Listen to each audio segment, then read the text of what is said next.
At 15, I became pregnant. The pastor asked that I come down to the front after a Sunday morning service of about 500 plus people to publicly apologize for my sin. Abuse is not always visible. Hi, everyone.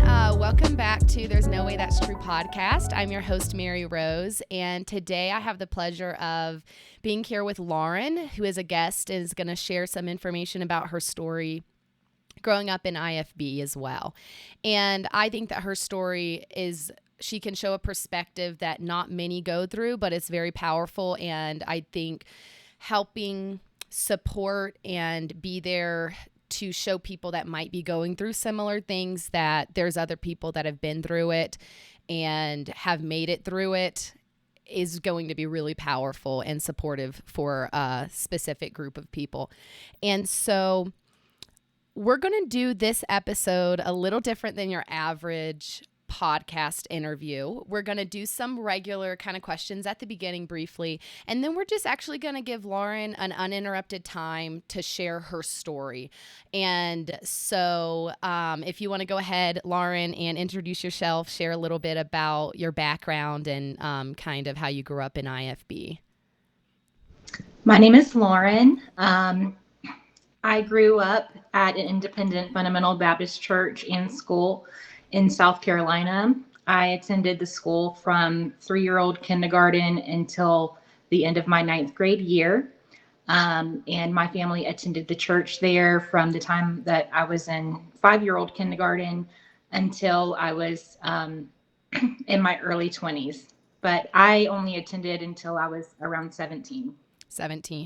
And so for someone that's never been in IFB or not very familiar with it, do you have a brief description of kind of from the outside what it would look like growing up in the church in the school?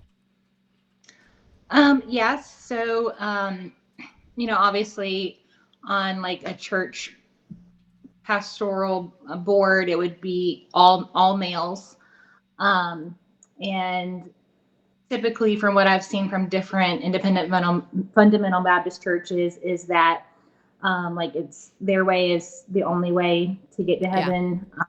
And everyone else is going to hell or is doing the wrong thing. Yeah. Very dogmatic, kind of cut and dry. It's our way or the highway. I think that's pretty. And so even though you and I didn't grow up in the same IFB church, we were, familiar with each other's churches. And even though every church kind of has their different rules, there seems to be, to me, kind of that same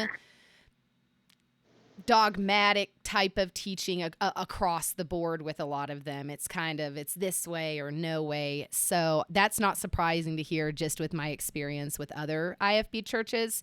Do you feel like your life was shaped primarily by the church and school, or do you feel that you had, when you were a child, obviously you're an adult now and that's changed, but do you feel that you had much autonomy or independence outside of the church and school? No, because we were there Sunday morning, Sunday night, Wednesday night, 5 days a week for school, Monday through Friday. So pretty much my entire life evolved around the school and church and our friends there. Yeah. It was, in my case, similar as well, and I think a lot that grow up even if it didn't start like it often will end up being about 7 days a week, somehow or other, that you're doing something with it. And that, I think, is a really big way to, it's kind of creating that bubble, I suppose. You have you're keeping your kids and family secluded in that area without the outside things. And it's harder to see past that. And so I think that it's a dangerous way to have people, because I mean, even some stuff you shared, I assume you'll share more with your story later on, is it opens the door for so many similar circumstances, even abusive relationships. You're in that bubble and you can't see outside of it. And so it's really sad. But I think it's one of those things that IFB makes that way because it's controlling. If you keep them in this bubble, you can control them more so. And so I know you're going to share more in a couple minutes of your specific story, but so essentially, one of the big points in your story was becoming pregnant as a teenager in the group. And that is, I don't have that experience. I sadly have seen, similar to your story, other young women in IFB who became pregnant and were treated very similar to what, the brief story that you've shared with me. And so I'm sorry for what you went through, but I'm really proud that you're able to stand up and support, because I don't know if the girls that are still there that have maybe experienced or are experiencing the same situation know that it's not truly their fault and that they're being not treated this way. It's not justified, I guess I should say. And so, were there ever any other girls when you were younger that you had met that had also become pregnant, or were you kind of isolated to the point of you didn't even know anyone else that had a similar experience? So there were other girls that had become pregnant, but they were a little bit older than I was, and so Okay. they had to were, I guess they didn't have to, but they married the child's father. Yeah, yeah. So in a couple of the experiences or circumstances that I was familiar with, at least at Gethsemane in our group and some surrounding churches, it was definitely pushed to get married. I think that could also be a mix of the Southern culture as well, not even the IFB culture, though IFB pushes it much more. I think that Southern culture often still pushes that of like, okay, well, if you got pregnant, you should go ahead and get married, which can lead to so many more destructive things down the road. But yeah, it's the the experience I had of seeing it from my end was heartbreaking. Just the guilt, I guess. I mean, of course, these girls are already feeling the nervousness and the trauma and the scaredness of just being young and realizing, okay, my whole life changes now. I've skipped, my adolescence essentially and jumping to motherhood. To on top of all of that, instead of being supported, the shame around it, the judgment, and even just the actual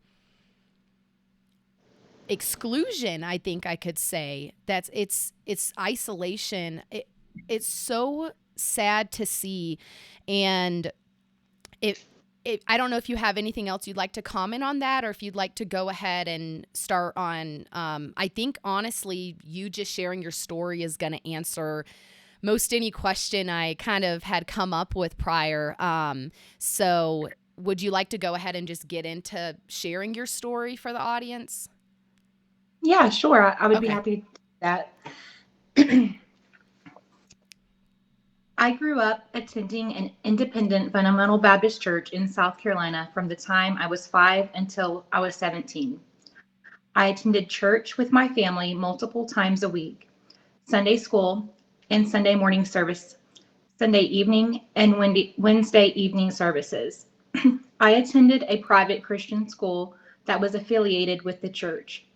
We had Bible class every single day, and on certain days of the week, we had what we called chapel, where every single one of the grades, elementary was together, and junior high and high school were together for one big lesson or sermon. Greg Locke even came to our church when he was an evangelist several times to preach. Being a part of this group was my identity, and it was all that I knew. At 15, I became pregnant. I was no longer allowed to attend the private Christian school because I was pregnant. At church, the pastor asked that I come down to the front after a Sunday morning service of about 500 plus people to publicly apologize for my sin. I knew that there were two married couples at the time having affairs in the church, but my sin was visible.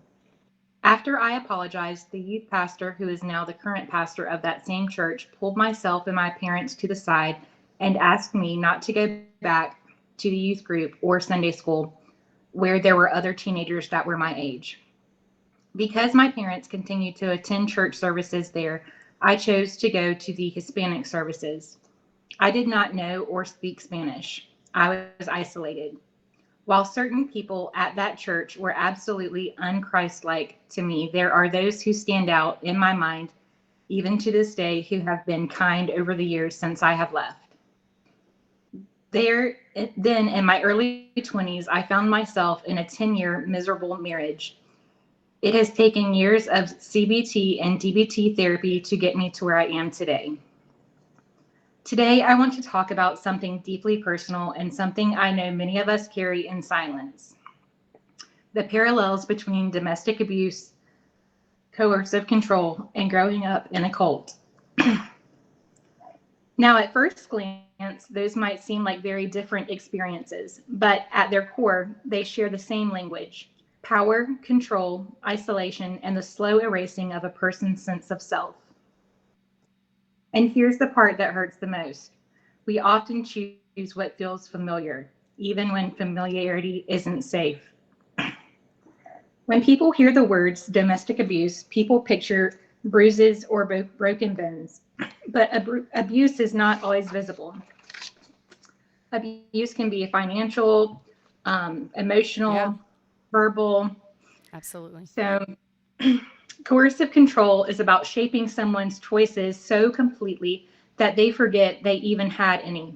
It's the manipulation, the gaslighting, the isolation. It's not just about what's done to you, it's about what's slowly taken away. And if you've grown up in a cult, you know this rhythm by heart: roles dressed up as love, control disguised as protection, fear masquerading as fate. Whether in a marriage or a ministry, the dynamics are frighteningly similar. Mm. Yeah. And so I just wanted to stop right there because it wasn't even until like my early 20s that um, I was in a sociology class at a local community college, and we had a whole chapter on cults. And so it Yeah. wasn't even until that class and we had to do this, write a paper on a choose a cult leader, that I was like, wow, like that I grew up in a cult. Yeah. No, it's I believe for many people, even myself, getting out of it, honestly, even to this day, sometimes things come up and I realize, wait, I thought that, or I think this because of the cult I was in, and this is might not be necessarily true. And even though I left at 18 because I was like, I don't want this group is crazy, it was like year after year I kept seeing and realizing how crazy it was and how much abuse I went through, or we went through, so many people did. And so yeah, I don't know if it's ever gonna stop. I mean, it might be, you were in your 20s and realized, and so many people, I mean, I know people in their 50s and 60s that are like, wait, I'm still realizing things. And that's how powerful I think the psychological and control portion of it really is that it was instilled in you that you didn't realize even until after you left how much it was controlling you. Yeah. Um, so I'll go Yeah. on ahead and read the next part. Yeah. Excuse me. In both a cult and an abusive relationship, you're cut off from the outside world. The voices that might tell you this isn't right are silenced. Gaslighting becomes a daily language. You're too sensitive. You're imagining things. I never said that.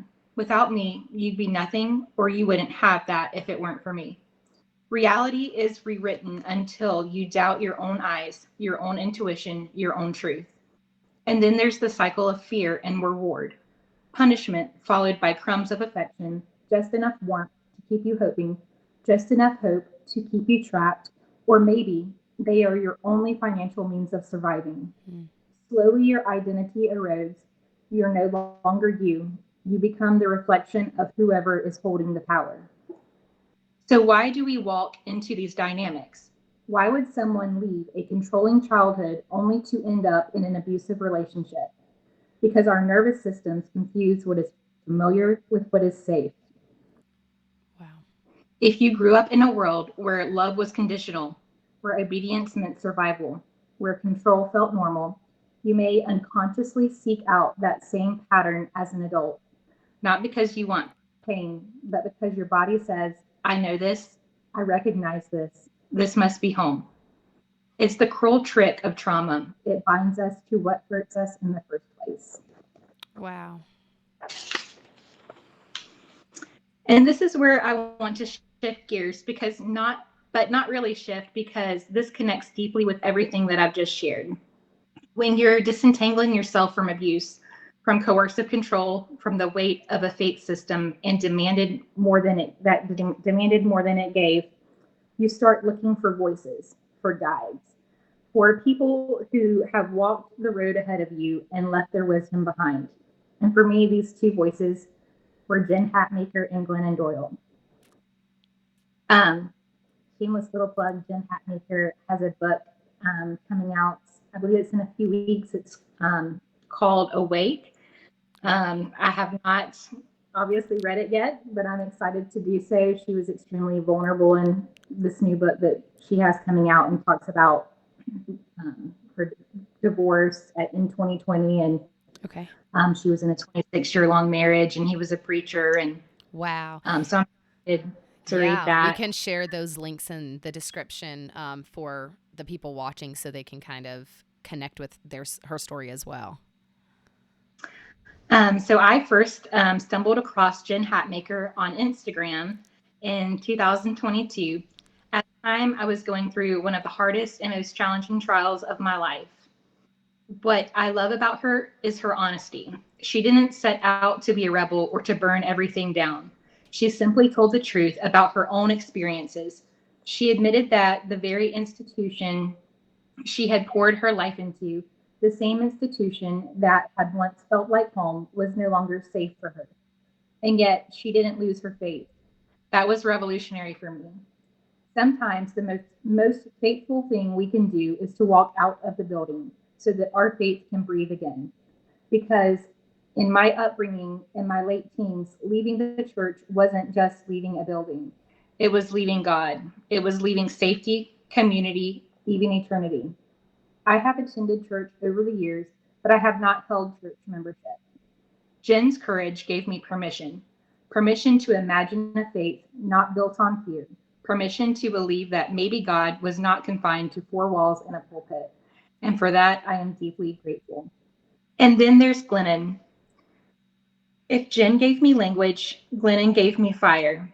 Her book Untamed was like someone shaking me awake. I read Untamed by Glennon Doyle in the early summer of 2021, right before I left my ex husband. I remember reading her story about the cheetah who had been raised in captivity, pacing in circles, trained to be tamed. She could no longer hunt, no longer live wild, because she had been conditioned to obey. But every now and then, Glennon wrote, the cheetah would look off into the distance, and in that moment, something primal flickered in her eyes. She remembered she was meant for more. That image hit me like a lightning bolt because I realized I was that cheetah, pacing the same cage I'd been taught to live in, tamed by rules, by fear, by expectations. I had forgotten that I was meant to be free and whole. Glennon reminded me that the cages we live in are not who we are. They're just the walls built around us, and walls can be torn down. She gave me permission to trust myself, to stop apologizing for wanting more, to believe that the voice inside me, the one I had been taught to ignore, wasn't dangerous. It was divine. Glennon's words were less like comfort and more like a challenge. They dared me to stop living small. They dared me to stop waiting for permission to start choosing myself. And here's the thing, Jen and Glennon together created a kind of balance in my journey. Jen offered gentleness, reminding me that faith could still be tender, that leaving didn't mean losing. Glennon offered me courage, reminding me that I was never meant to live tamed, that leaving could also mean gaining myself, my power, and my truth. Together, they became a kind of chorus in my life. They became like my big sisters. A chorus that sang, "You are free, you are worthy, you don't need to stay in cages or in churches or in relationships that strip you of who you are. You get to choose a new way, and for that, I will always carry gratitude in my heart."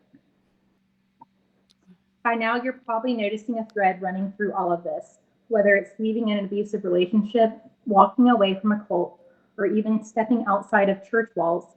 The story is the same. It's about leaving what is familiar and learning how to live free. And for many of us, that includes faith. Wow. And so I wanted to share a few of my favorite Glennon Doyle quotes from her book Untamed. Please Um, do. One of them is, "We weren't born distrusting and fearing ourselves. That was part of our taming. We were taught to believe that who we are in our natural state is bad and dangerous. They convinced us to be afraid of ourselves, so we do not honor our own bodies, curiosity, hunger, judgment, experiences, or ambition. Instead, we lock away our true selves. Women who are best at this disappearing act earn the highest praise. She is so selfless. Can you imagine? The epitome of womanhood is to lose one's self completely. That is the end goal of every patriarchal culture, because a very effective way to control women is to convince women to control themselves." Yeah. And I really love this quote because in the Independent Fundamental Baptist Church, we're taught that babies are born sinful. Yeah. Yes. And It's um, like I didn't even realize until like in my early 30s how insane that is. yeah. Yeah, it's like babies are the epitome of innocence. That's what they are. They're beautiful, they're innocence, but being taught from the youngest age I can remember is, no, you're born sinful. There's nothing you can do about it. Like naturally, you're just evil, and the only way to fix it, and it's disgusting, honestly. You're taking out the beauty of one of the most beautiful things in life is a baby, and but then that same almost self-hate will then go with you throughout your white life of, I'm never going to be enough. I'm a horrible person. The only way I'm going to be anything in life is if God allows me to be. And it's really sad that it's believed that actually these children, I don't know, this is kind of a tangent, but in our church, at least, we were taught like the period of grace. And so if you died before the period of grace, you would go to heaven. But if you died after the period of grace and you weren't, like, you hadn't become saved and asked God for forgiveness, you would go to hell. I remember being a very small child, 6, 7 years old, and being like, okay, am I still under the period of grace? Being terrified. If I die, am I going to go to hell? These are little children. They're teaching and scaring them, you're going to go to hell, or the parents telling them your children are going to go to hell. Your little 5, 6, 7-year-old, if they're mature, they're probably not under the period of grace. And it's so wrong. It's psychologically wrong. It's traumatizing. Even as adult, it's still, looking back, it's traumatizing for me, the fear that I lived in, thinking I'm evil as a child. I'm evil. Yeah. There's something bad about me. If I die, I might go to hell and burn forever. And it was terrifying. I'm glad you mentioned that. I mean, it's a horrible teaching that should be more public than it is because of how dangerous it is.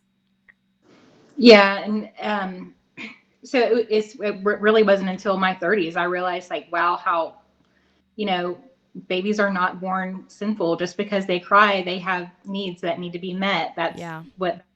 So it's just kind of, and little 4-year-olds getting saved. It's just Yeah. like 4-year-olds, they don't understand They all don't. of that. Yeah. 4-year-olds are still like, can I eat this mud or will it hurt me? What do they know about, they're children. And so, yeah, it's so sad. It's It's honestly, I'm past the sad point to the angry point of it, because it does anger me. But it has to go back to the control of, if we convince them of this, we can control them. There's no independence. There's no, autonomy. It's just, this is what they are. It keeps them in the bubble. It keeps them scared. And it's so sad.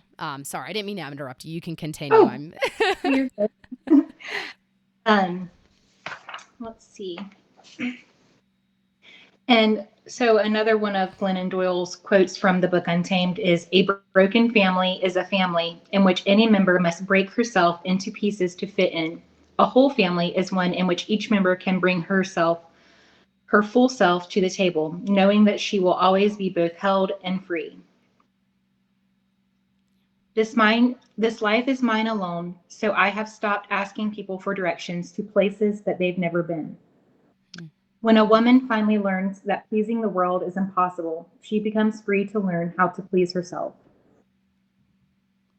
Yeah.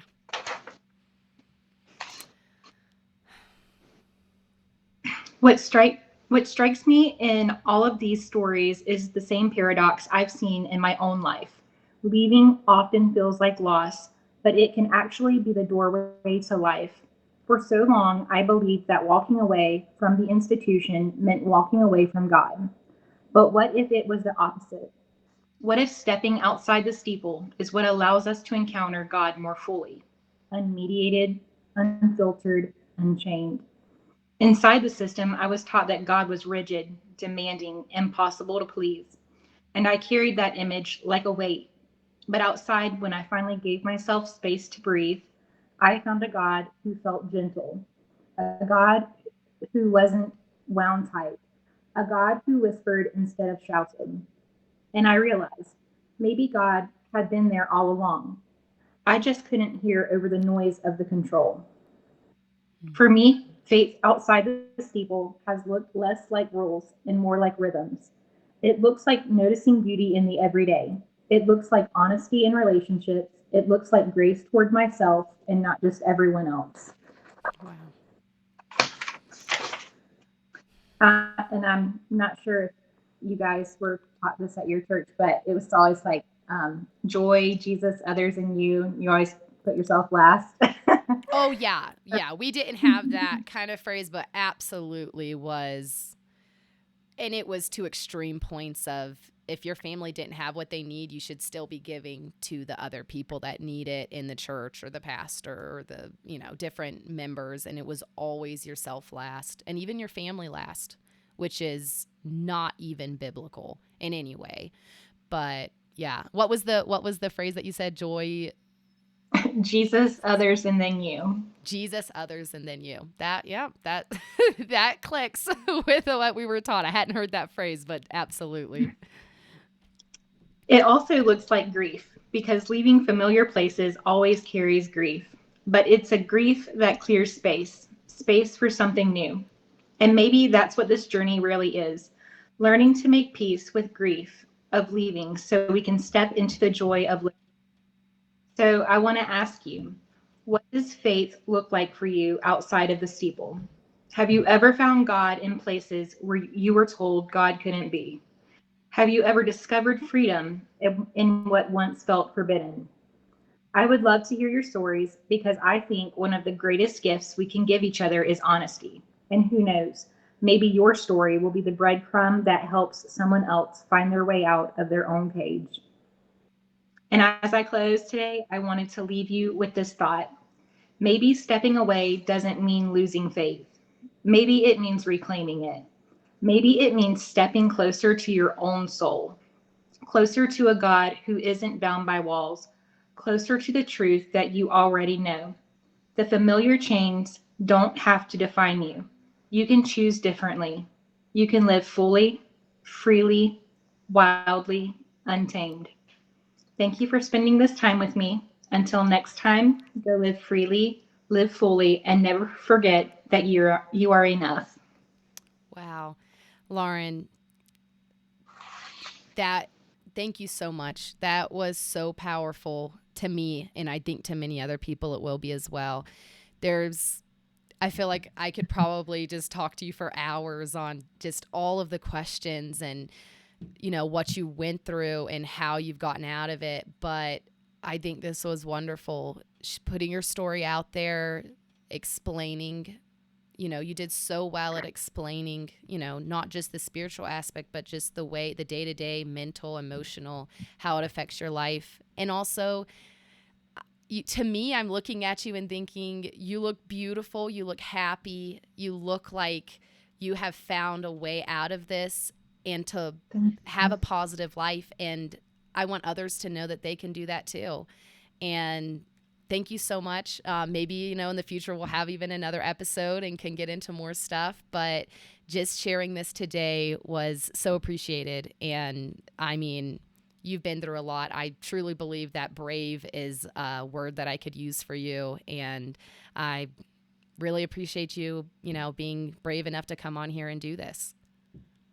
Thank you so much for having me. Absolutely. Thank you. So everyone, until next time, we would love to hear, your feedback or questions, and we'll include maybe a way to get in touch with Lauren if you'd like to get in touch with her directly in the bio or some of her online presence. And check back in with us next time. We hope to continue shedding light on hard to believe stories and also be a support for the same community. So thank you. Thank you, Lauren. Thank you. Thanks. Bye. Bye.